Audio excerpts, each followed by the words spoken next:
Hello, everybody. This is Deanna Minich, and we are going to be talking today about immune-boosting foods and nutrients. This webinar is put on behalf of Harmony Hill Retreat Center. This is an educational webinar in the spirit of educating you a bit more on topics that are relevant to health and cancer and just in general chronic diseases. So let's get started. As I mentioned, this is an educational webinar only. It's not intended to take the place of advice from your own physician or health practitioners. And it's also not meant to be a means of diagnosing or treating an illness. So if there's something in this presentation that you find very interesting, what I would say is to talk with your healthcare practitioners about that before implementing anything. So we are here to talk about the immune system and what can be done from a nutritional perspective. So let's just talk just very generally about the immune system. What is it about? What does it do? And if we understand what it's doing, then we can understand how to feed it and allow it to function better. At a very basic level, the immune system is set forth within our body to fight off anything that's foreign and that doesn't belong within our bodies. So at a very basic level, it's supposed to be fighting off foreign invaders, and it does that through a whole concert of different types of cells that can actually eat up, chew up invading cells, and essentially if the process works quite well, it's doing this without you even knowing.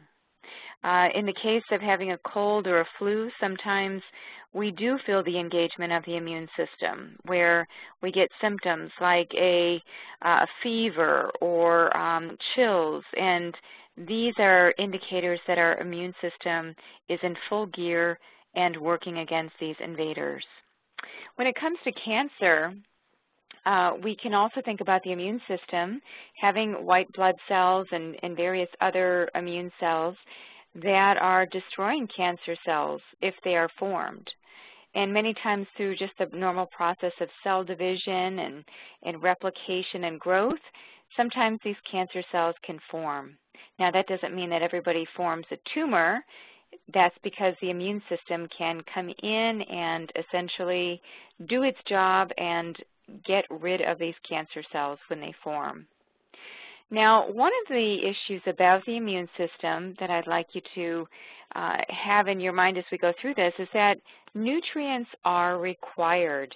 The immune system, in order to work well, really does need a whole complement of different nutrients, and we're going to talk about what those nutrients are within this webinar. And then finally, one other thing to note is that with age, many times what we see is a reduction in immune system function. And it's been postulated that that could be because as we get older, our nutrient density in our bodies becomes less. We might be using up nutrients more. We may not be eating the foods and the different nutrients from our diet that we need in order to prime the immune system. So in general, we just may have more requirements that require much more in the ways of nutrition. So something to keep in mind that as we get older, we tend to have more of a compromised immune function. So the way I think about the immune system is that it's like our inner army of protection. If we can imagine our white blood cells as soldiers, we would think of having this frontline support so that anything that comes in, we are protected. And it's really a tender balance, having this internal environment and the interface with the external world. And our ability to defend ourselves from that external world is really within the robustness of our immune system. In fact, I like that image of the army because I think about even my work with a number of patients with a variety of different disease, and I've known that even patients with cancer have used guided imagery to visualize their immune system. So to actually imagine those white blood cells and other cells, macrophages, eating and chewing away at the invading cells. So I just like to think about that in terms of that visual. So there are lots of sources of invaders and toxins and all these kinds of things that our body can react to. We might find these in a whole host of different things that we come across every day. For example, our drinking water. There can be a number of different microbes in water. That's why if you think of traveling to other countries, sometimes it's not a good idea to be drinking the water. There might be bugs, microbes in the water that our bodies are not used to. So it would essentially initiate the immune system to react. Of course, foods, there can be microbial contamination in foods, and we're going to talk about foods in general and even toxic triggers that we might be eating on a daily basis and what those might look like. Household cleaners, we might be exposed to things just right in our very own home environment. And any time that we're exposed to things that are toxic, this can increase inflammation in the body, and then when we have inflammation, we have an engagement of the immune system. The other aspects that tie into immune system function would be anything that we might come into contact with also around the house, like pesticides, insecticides, herbicides. That can also be part of our food supply. Auto exhaust, if we live in an urban area, just plastics and organochlorine compounds in general. So basically, you think of all these chemical compounds that are in things like insecticides and pesticides, but they're also in containers that hold food. So we need to be really diligent about the types of foods that we're eating and what kinds of containers they even come in.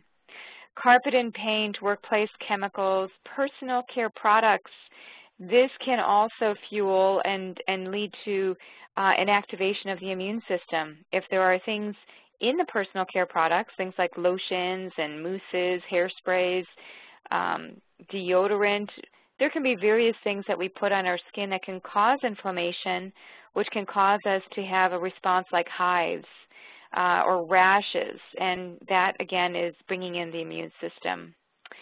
Cigarette or cigar smoke, which can inflame the lungs and create an immune cascade there. Air pollution, which ties into auto exhaust. Bacteria, funguses, viruses, parasites. Sometimes we have internally generated invaders. So these aren't things that we're necessarily always taking in from the outside. Sometimes we've got bugs on the inside that are not healthy, and they start producing a lot of these things. So we'll talk about these things as they relate to the gut. So if we were to zoom out and look at the body to see where we have the most defense coming from with respect to the immune system, we see if we start at the top of the body and go to the bottom, essentially we're looking at the tonsils and adenoids, the lymph nodes, and the lymph nodes are found throughout the body. We find them in the neck, under the armpit, in the groin. So the lymph is really important for circulating fats and immune factors. So that's why something like physical activity is so important, because it gets our circulation going. It moves the lymph, which is so important. And it doesn't take very much to move the lymph. If you have ever had a lymphatic massage, it's a very subtle procedure because the lymph nodes are essentially just right under the skin. So relatively superficial. So it's easy to really get them circulating the lymphatic fluid within. Down from the lymphatic vessels and the distribution of lymph, we see the thymus, which is right there in the area of the heart. And so tapping that thymus, getting it activated. We also have the spleen, which can make all kinds of immune factors. In the intestine, we have a number of different things that are really helping us to be immunologically competent. So within the gut lining itself, we have these certain areas called Peyer's patches. The Peyer's patches are a lymphoid tissue that help with the immune response right there in the local gut area. Of course, there's also the appendix, which can fill up with microbes.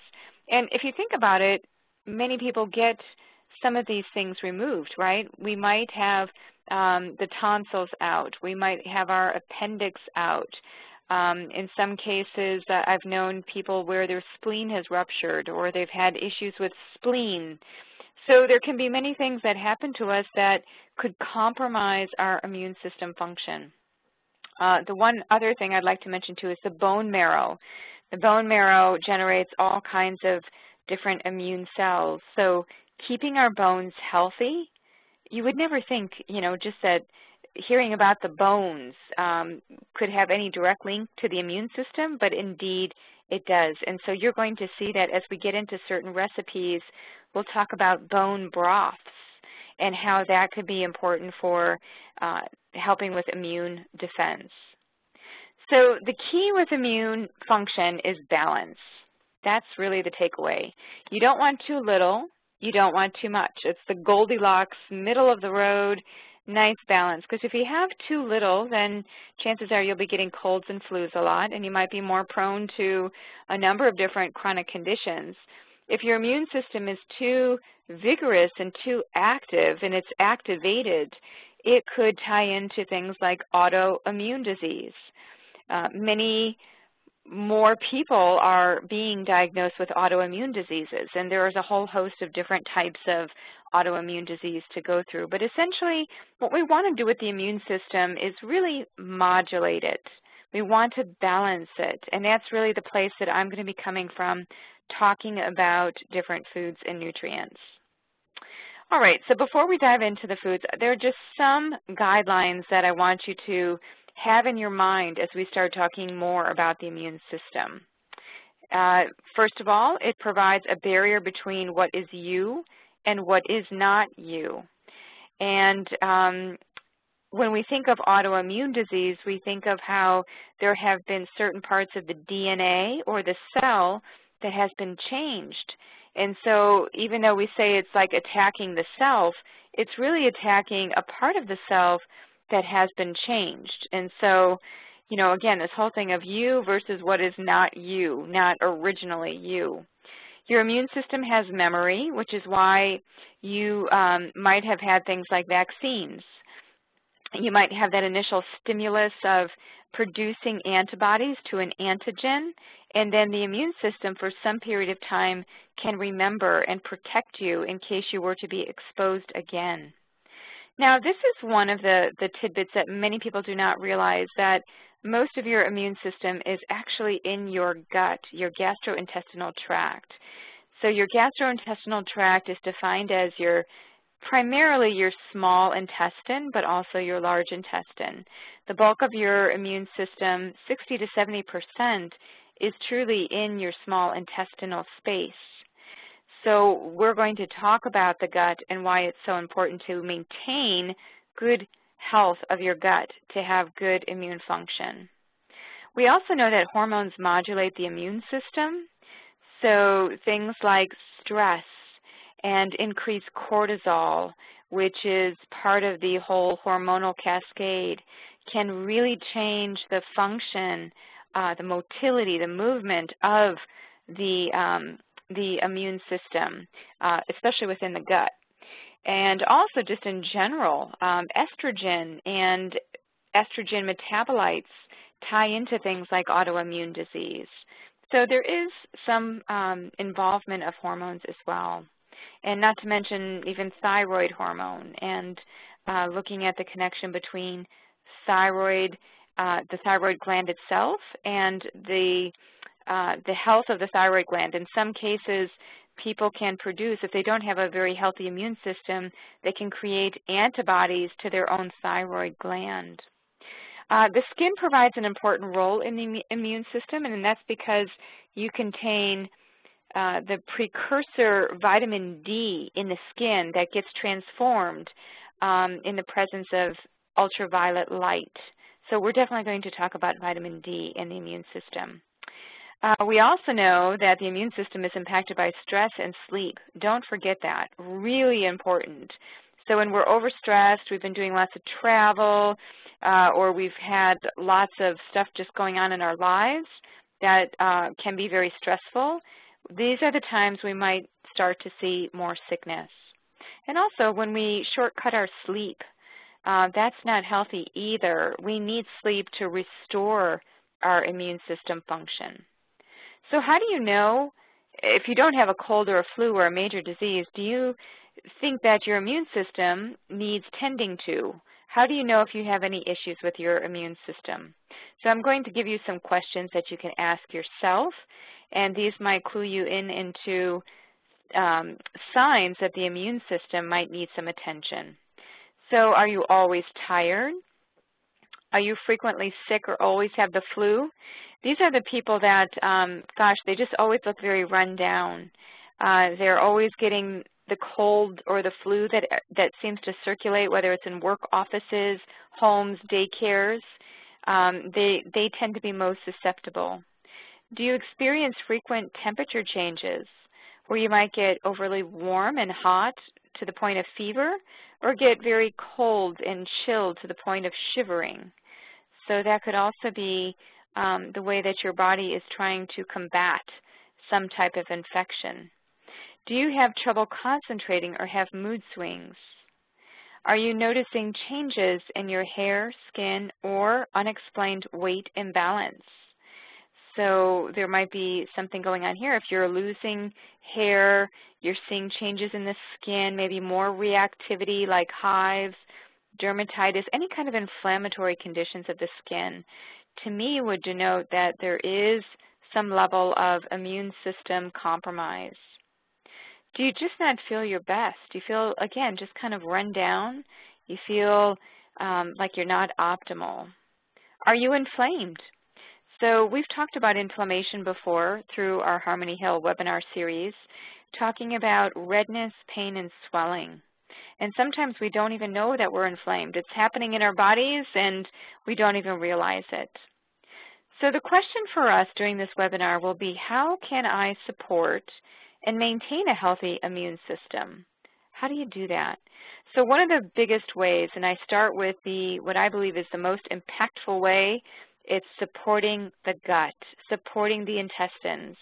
And the reason why, again, is because the gut is the gateway to healthy immune function. This is your first line of defense. If you ingest something but you have a good, healthy intestinal lining, chances are you won't absorb it. It may not even impact you. Just think of all the things that we're taking in on a daily basis. So in a healthy intestine, things that are broken down and basically screened by different proteins in the intestinal cells can get through, only with permission from those intestinal cells. But in the case of a leaky gut, what you get is much in the way of these compounds running through. So we can be eating foods, taking in microbes, all kinds of infectious agents, and all of a sudden they're getting through because we have a very porous, leaky membrane, and then this leads to immune activation in the liver. So in functional medicine, we talk about really promoting the health of the gut, creating repair of the gut, and making it nice and tight and healthy, full of good, healthy intestinal cells, rather than with kind of this finger-like projection to absorb nutrients, rather than having flattened, porous gut lining that will just let anything through. So what you can see here in this diagram is we've got a good, healthy gut on the left, and then a porous, mucus-filled, high microbe populated gut on the right. And of course, we want good microbes. In fact, most of our body, most of our being is really populated by these gut microorganisms. So your immune system and your health will be determined largely by their composition. So how do we make peace in the gut with all these microbes? Well, there are various ways to do that, and there's this clever little acronym called the 5R Gut Healing Program. 5R refers to a systemized approach to healing the gut. And if you see a functional medicine practitioner, they would walk you through each of these stages in the healing process. So removing is the first step, getting rid of the bad bugs. Number 2 is replacing whatever seems to be deficient. Maybe it's pancreatic enzymes, maybe it's stomach acid. As we get older, what tends to happen is we lose a lot of that precious stomach acid, and people think that they actually become more acid, but it's the right kind of acid that you want in your stomach, the hydrochloric acid, not a lot of the other types of acids that are produced by the bad bacteria. The third step is to reinoculate, to make sure that one has good, healthy probiotic bacteria in the gut, so that, again, you're winning the war, that it's the good bacteria versus just a small amount of the bad bacteria. And then repair. Repair is also really important because every 3 to 5 days you get new gut cells turning over. So you want the right nutrients to help repair the gut lining so that it is truly tight and not porous and not leaky. And then finally, the last R in this series is rebalance. Rebalance is so important because it really speaks to stress. So when somebody is stressed, this can cause leaky gut, it can cause inflammation, it can cause immune engagement and upregulation. So stress, this is not any just kind of matter-of-fact casual thing. It really is something that we have to take seriously, the whole idea of stress, the immune system in the gut. If we work on everything else and we have all these great nutrients, but we still have so much stress, then chances are we're not going to see the full effect of those nutrients. So how do you keep the gut clean and healthy so that you keep out these invaders and you don't have all this immune activity? First of all, making sure that you're drinking clean water, filtered water is important. And eating more fiber in general, because what fiber does is it binds things that are unhealthy and drags them out of the body through the bowel movements. So you want to be sure that you are having regular, healthy bowel movements, and so eating more fiber can be really important because what you're doing with fiber is, number 1, you're getting the mechanical motion of taking things out, and number 2, you are giving the bacteria in your gut food to chew on, good food to chew on. A lot of these fibers help the bacteria make compounds to help support your immune system. So I don't know if you ever thought about fiber that way, but fiber indirectly, by feeding the good bugs, is helping you with your gut-associated immune response.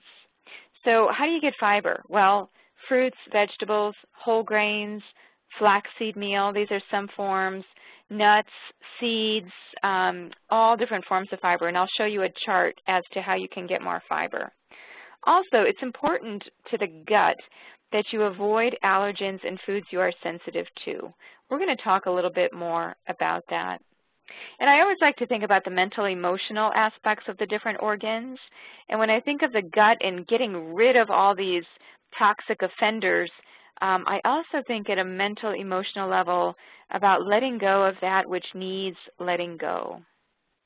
So here's a list of some high fiber foods to think about incorporating if these work for you and your dietary regimen. Up at the top of the list, if you look at the navy beans at the top here, 1 cup of navy beans has 19 grams of fiber. Now keep in mind that the average American consumes probably on the order of 11 to 15 grams of fiber in a day. And that's about half of what people need to be getting.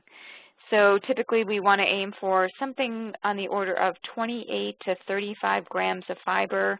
Kind of depends on how many calories that you're taking in.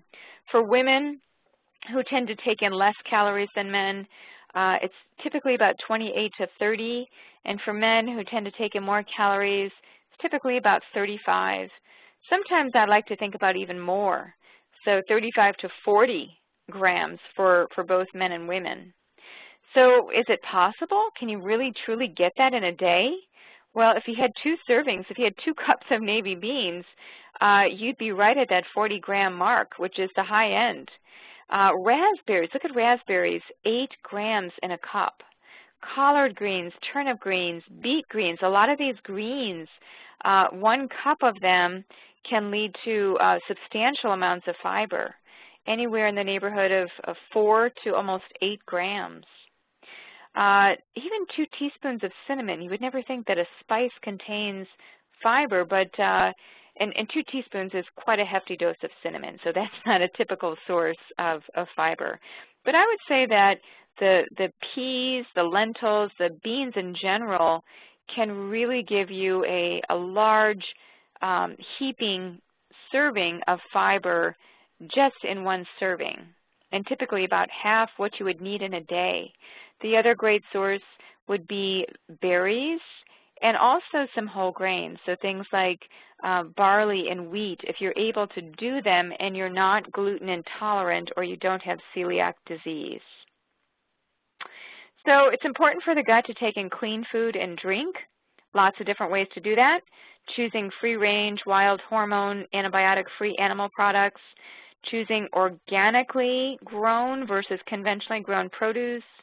And also just not getting a lot of the plastic. I spoke about plastic and how this can disrupt our endocrine system, which means that our immune system would be disrupted. So making sure that we are eating, drinking, and living clean is really the best approach overall for the immune system. So if you're not familiar with keeping your vegetables clean or your fruits, using a scrub brush, which can take off a lot of microbes that are just hanging out there on the surface, as well as pesticides or insecticides, herbicides that have been that are coating the fruit or vegetable. Another toxic offender is if we look at heavy metals, especially mercury. If we can minimize high mercury containing fish, so that would be things on the left, things like shark, swordfish, king mackerel, tilefish, tuna steaks, canned tuna. There are a number, if you check the Environmental Working Group website at www.ewg.org, they have the latest levels of mercury in fish, and this might change a little bit depending on supply and the different types of fish that are put out there for sale. So if you look at the ones that are lowest in mercury, some of the common ones would be wild salmon, shrimp, flounder. I'm not as much of a fan of fish sticks just because you get a lot of other stuff with that, but in general there are definitely some lower mercury choices. And it's been thought that mercury can surely impact the immune system and can lead to a suppression of the immune system. So definitely you might want to see a functional medicine practitioner to see whether or not you've got toxicity in any way, any form, especially heavy metal toxicity. Now, the other piece of keeping a healthy immune system is to eat high-quality protein and healthy fats. So many times when we think about protein, people always ask the question, well, what kind of protein should I be eating? Well, it is important to eat high quality, and what we mean by high quality is that it's devoid of any kind of offenders like pesticides, pesticide residues, which can lodge in the fat of meat, or just even reducing the amount, having lean protein rather than having protein sources that are laden with a lot of animal fat. So I tend to like things like grass-fed beef versus grain-fed beef because you get a completely different profile of fats. And these fats can determine whether or not your body can be inflamed. And again, inflammation is connected directly to immune function. So what do you do if you want to eat meat? Well, in general, limiting your intake, choosing lean cuts of meat, avoiding well-done, charbroiled, fat-laden meats would be a very good idea because a lot of these charbroiled grilled meats, they contain carcinogens. and that's not going to be very good for the immune system. Don't eat cured or smoked meats, and also free-range grass-fed meats or wild game such as grass-fed beef or buffalo, venison, and ostrich. These meats tend to be a bit leaner, and because these animals are grass-fed, you would have different fatty acid profiles in them that would make them healthier for the immune system. Now, I also mentioned that healthy fats are important, and truly they are. Making sure that we've got healthy fats, things like olive oil, the extra virgin olive oil kind. Nuts and seeds are a great source of healthy fats. Avocados, wonderful source of monounsaturated fat, the same kind of fat that's in olive oil. And also organic coconut oil or coconut milk can be nice as well, especially to help in the healing of the gut. So in this case, healthy fats means really making sure that you have a variety of different quality fats and that these fats are a bit higher in some of the anti-inflammatory fats like the omega-3 fatty acids. These omega-3 fats are excellent for fighting inflammation and supporting the brain and heart health. They're just terrific. And in general, when people are eating a processed food diet, they're just not getting enough of these great immune-modulating fats. The flip side of fat is to ensure that you're reducing the amount of high inflammatory liquid oils, things like corn oil, safflower, sunflower, and even soy oil. And when we use these for cooking, we might be creating some damaging compounds through the process of heat interacting with these oils. So the idea is to minimize or reduce these oils in general. You know, typically they're found in processed products. They tend to be more inflammatory oils. So minimizing processed foods and then not using them at home and cooking will be very important.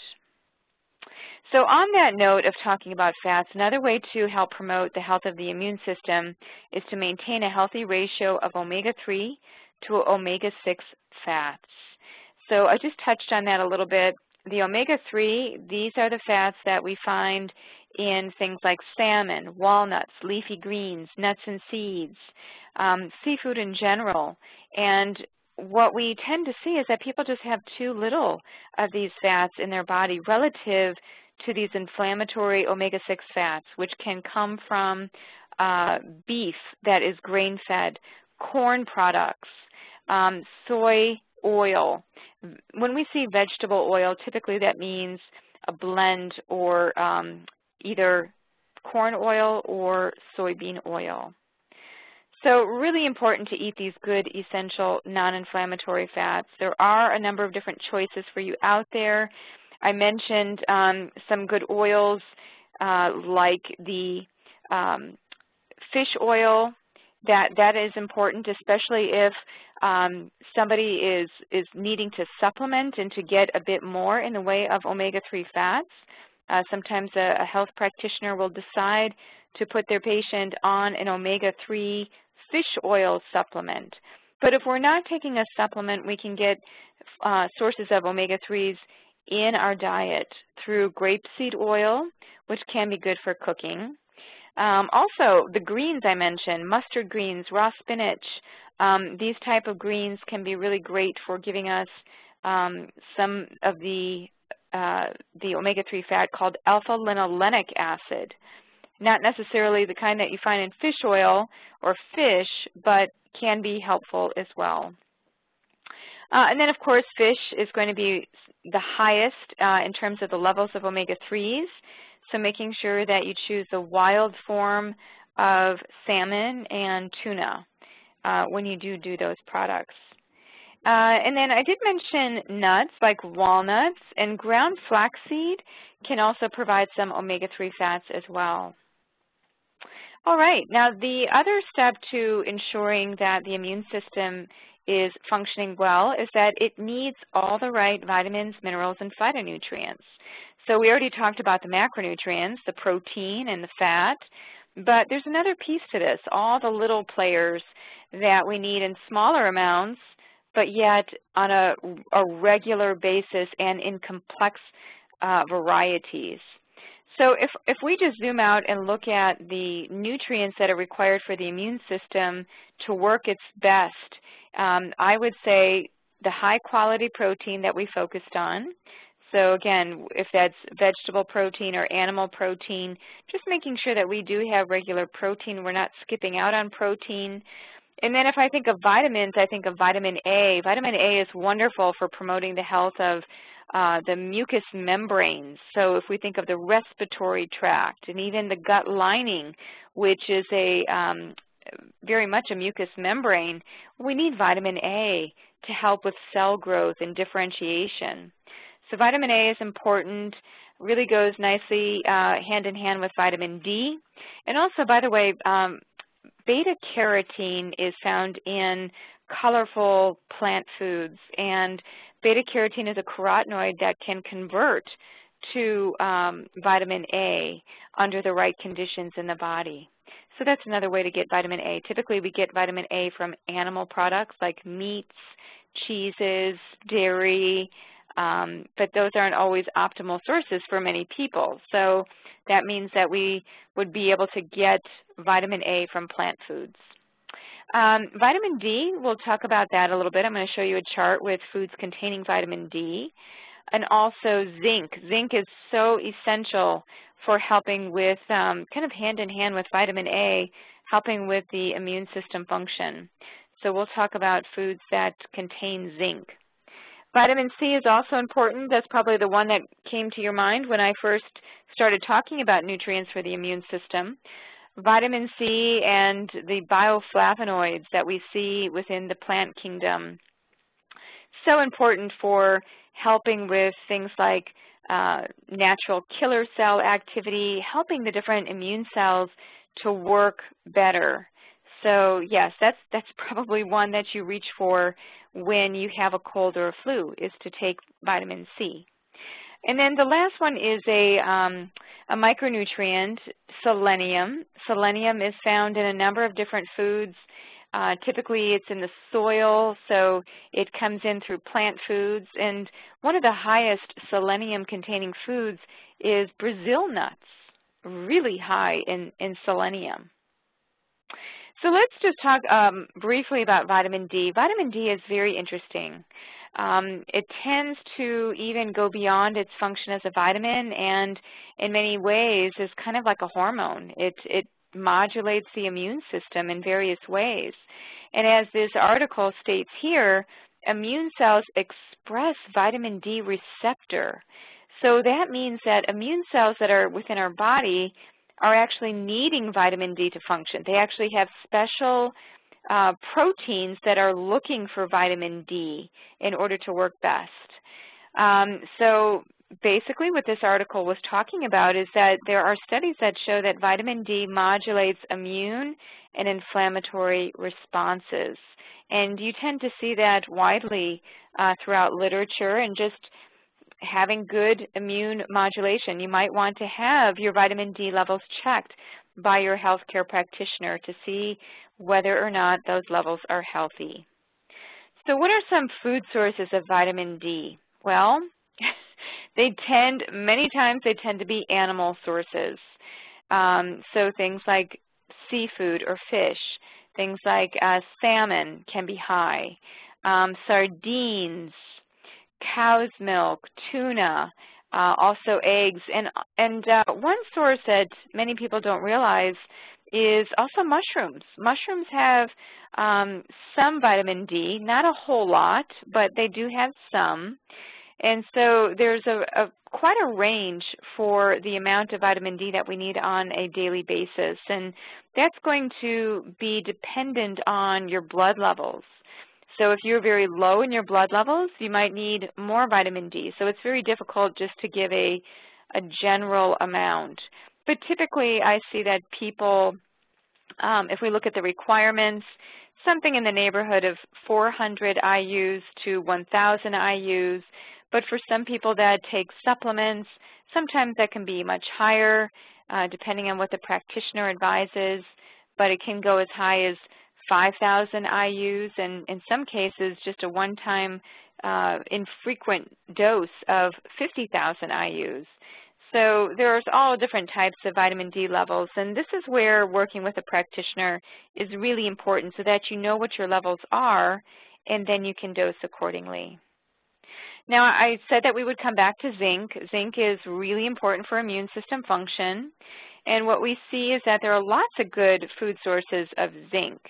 Typically, these tend to be more animal-type products, but not always. So up at the top of the list, we see things like beef and lamb, which are highest in the amount of zinc.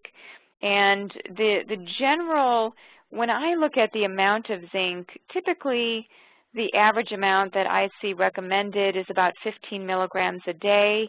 You don't want to go over 40 milligrams. That's the tolerable upper level. That's considered to be, anything over that is considered to be unsafe. So you want to stay within that right good zone of zinc. So if we look at the levels here, we see that we can get zinc from things like vegetables, spinach, asparagus, even mushrooms again, sesame seeds. When I think of zinc and I think of more of a vegan or vegetarian source, I think of seeds and beans. And so some of the higher sources would be things like sesame seeds, pumpkin seeds, and then if we think of beans, we think of garbanzo beans and lentils. Cashews are on there as well, and some of the other, there are some other animal sources and plant sources, but those are really, I would say, up at the top of the list. What about vitamin C? Well, lots of different sources of vitamin C, and probably you think of oranges, right? But oranges are not really the highest in vitamin C. There are a number of other sources that are actually higher. So if we look at papaya as an example, one medium papaya has quite a hefty amount of vitamin C, 168 milligrams. Oranges have about 70 milligrams. And the general recommended dose, and this is to prevent disease or deficiency, is about 60 milligrams, 60 to 75 milligrams on average, and that varies a bit depending on the gender, the age of the person. But during times of stress, we tend to need more vitamin C. So making sure that we don't shortcut our food sources, especially when we're feeling stressed. And also cooking any of these could reduce the amount of vitamin C that's in those foods. So keep that in mind too. So plant compounds in general help to reduce inflammation and stress response, which means that the immune system can function better if it has this support. So plant foods are phenomenal for helping with getting the body back into balance. And I think about all the great plant foods that are out there that are so pivotal for the immune system, things like cruciferous vegetables, broccoli, I think of garlic, I think of turmeric root, I think of medicinal mushrooms like shiitake, like we were just talking about.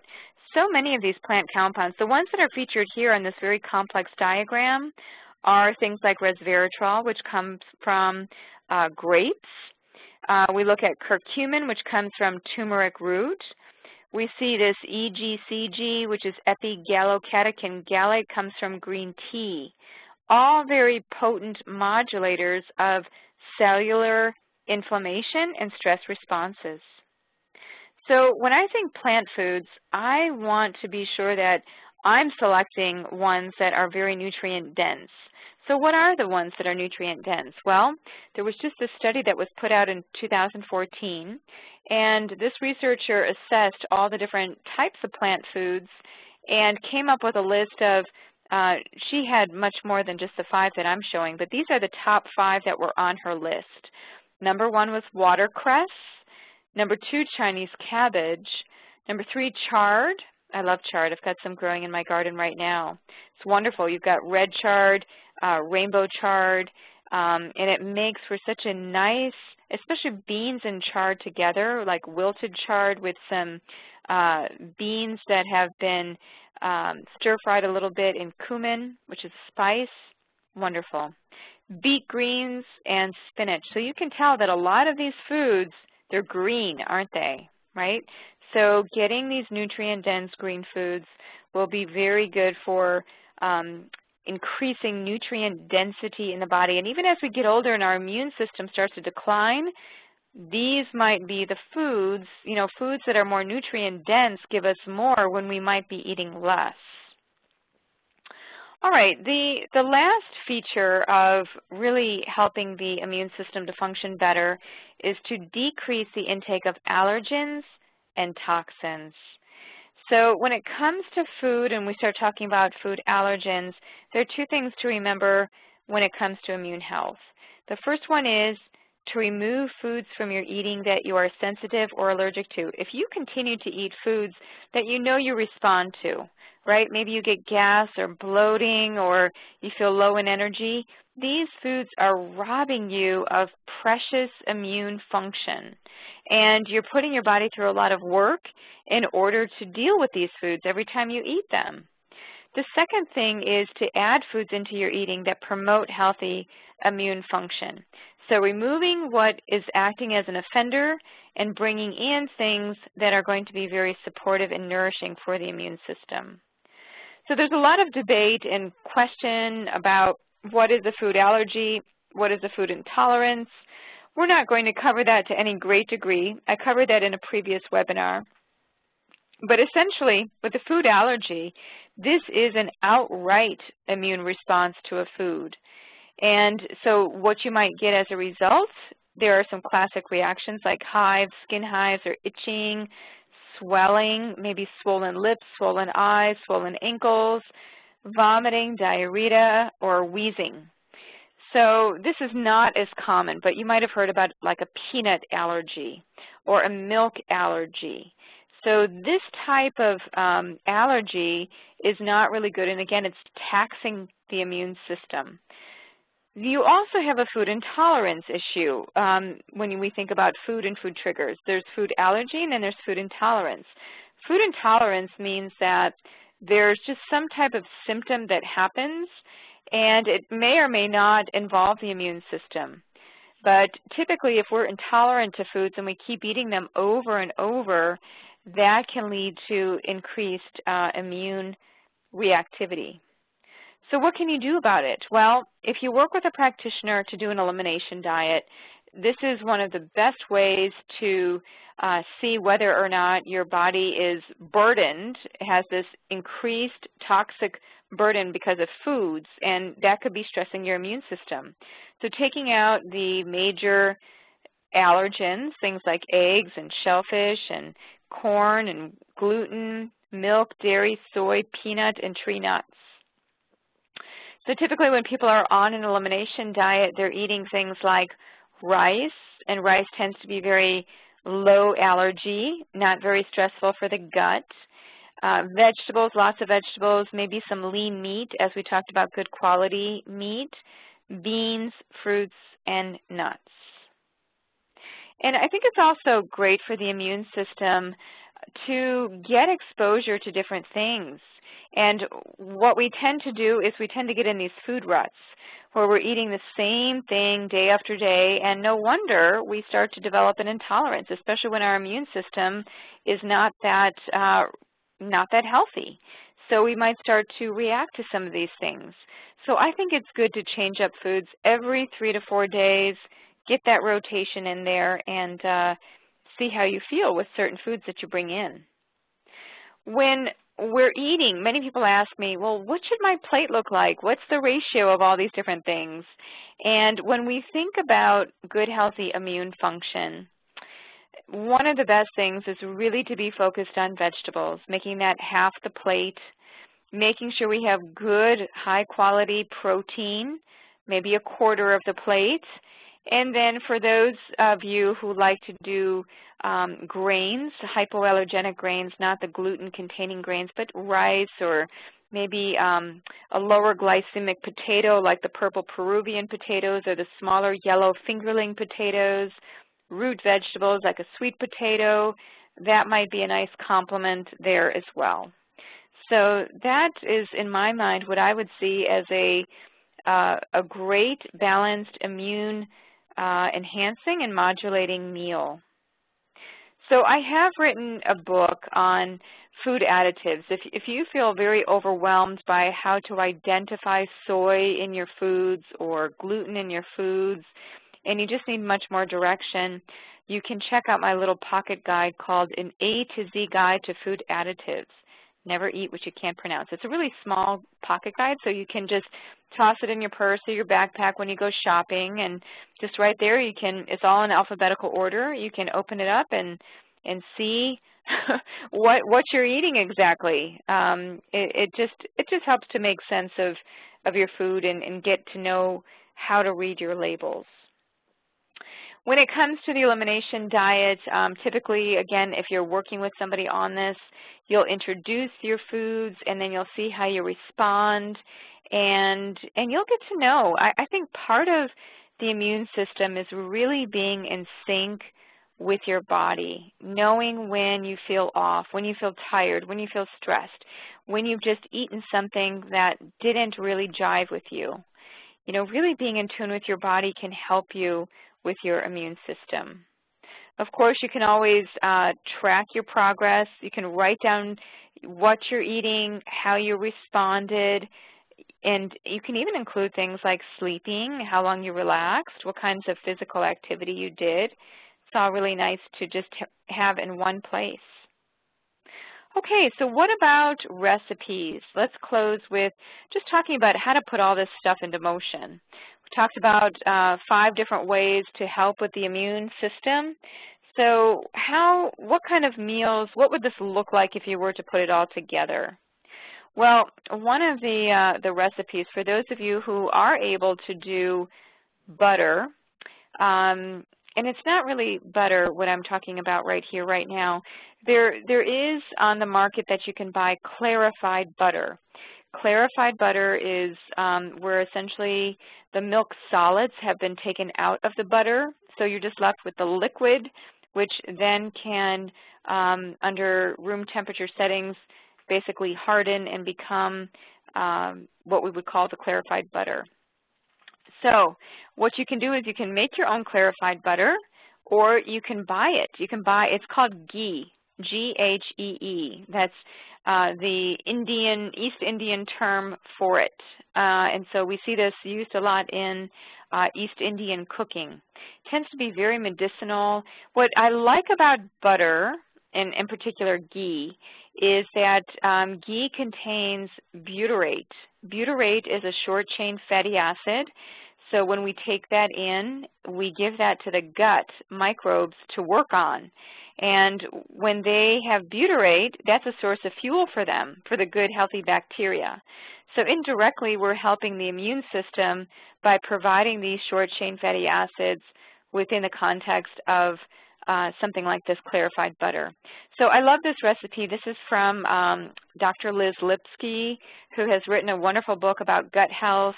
And she presented this recipe at a functional medicine training that I went to on the gut. And what she did is essentially recommended having this clarified butter and adding things to it. So you can actually create a combination of olive oil and ghee together. She also puts in some probiotics, some colostrum powder, and colostrum powder can definitely help with the immune system. But again, you want to check with your practitioner before you start any supplemental product. But she includes just a little bit in this butter. Glutamine, L-glutamine is it's a protein, it's an amino acid, and it helps with the health of the gut. So including a bit of that L-glutamine, which can help with the repair of the gut. Zinc, she also put, zinc is very stable under heat. So grinding up some zinc tablets and putting that into the butter can also be a wonderful way to get zinc. So this is kind of a, as you can see, and I would say not to include any kind of honey. That would be my preference.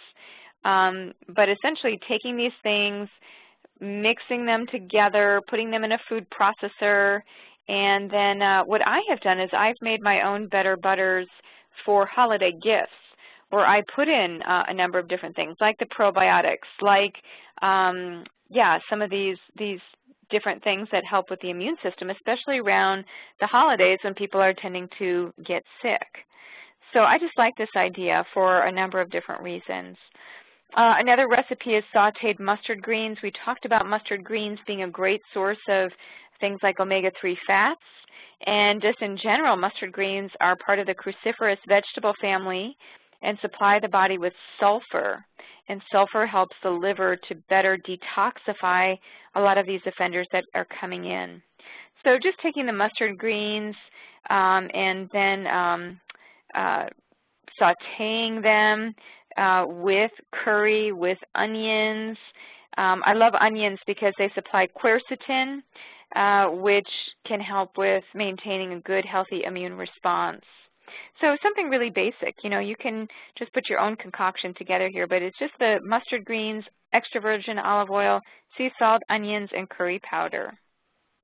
Here's one with shiitake mushrooms. And again, I talked about shiitake mushrooms being great for the immune system, being immune modulating.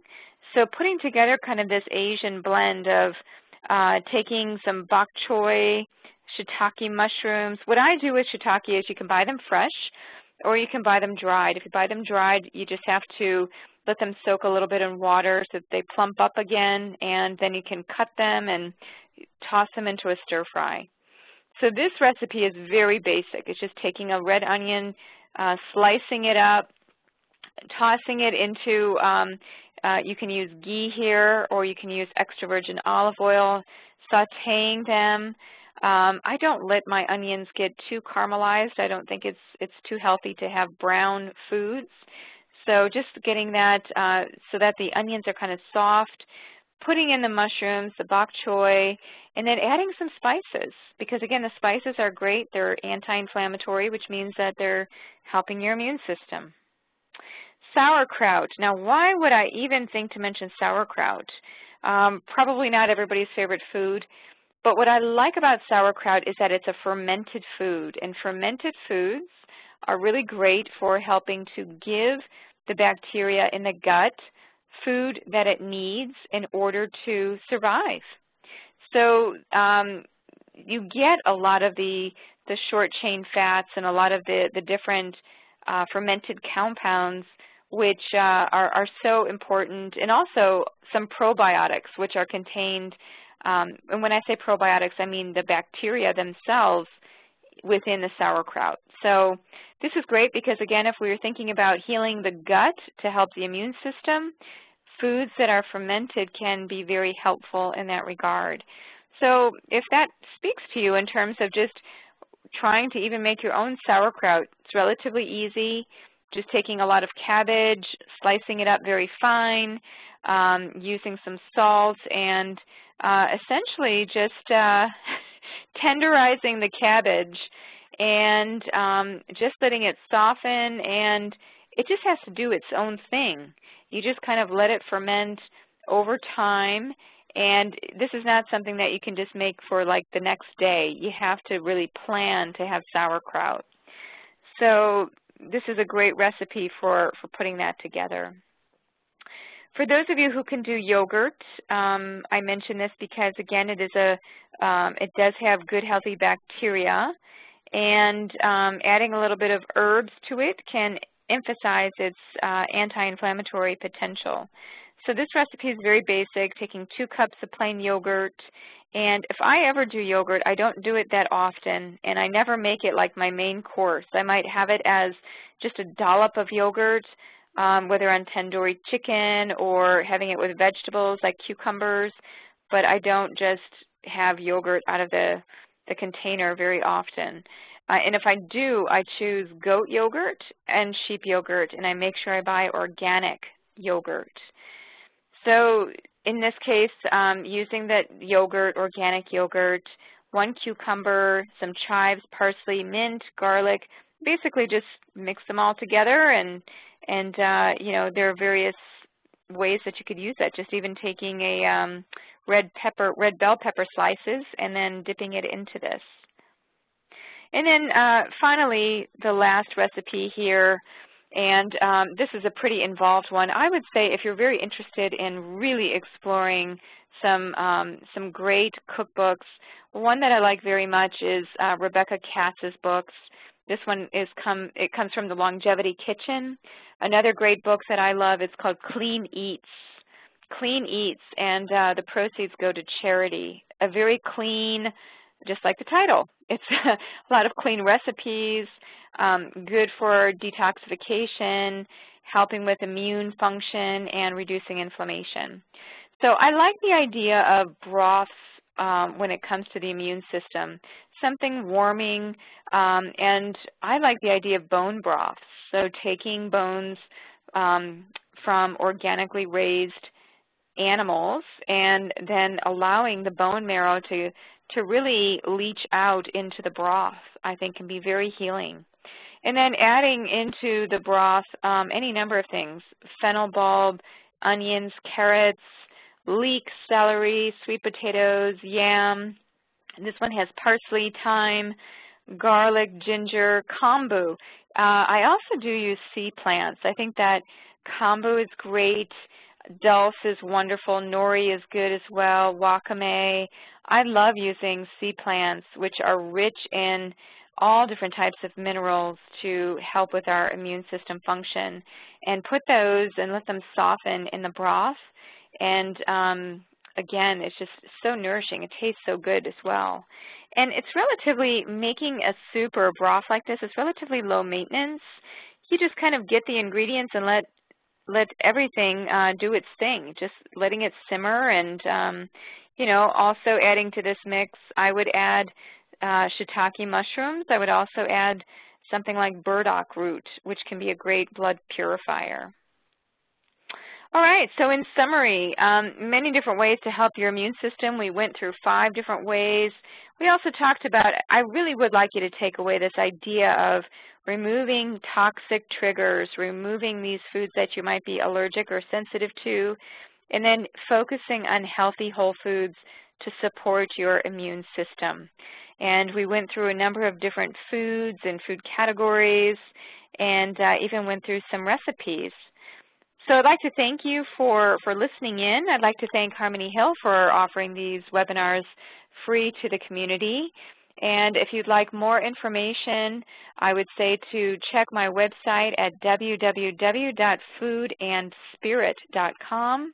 You can also join my Facebook page at Food and Spirit with Dr. Deanna Minich. I'm always giving lots of tips, lots of inspiration, and occasionally recipes. So thanks so much for being part of the webinar. We hope that you enjoyed it.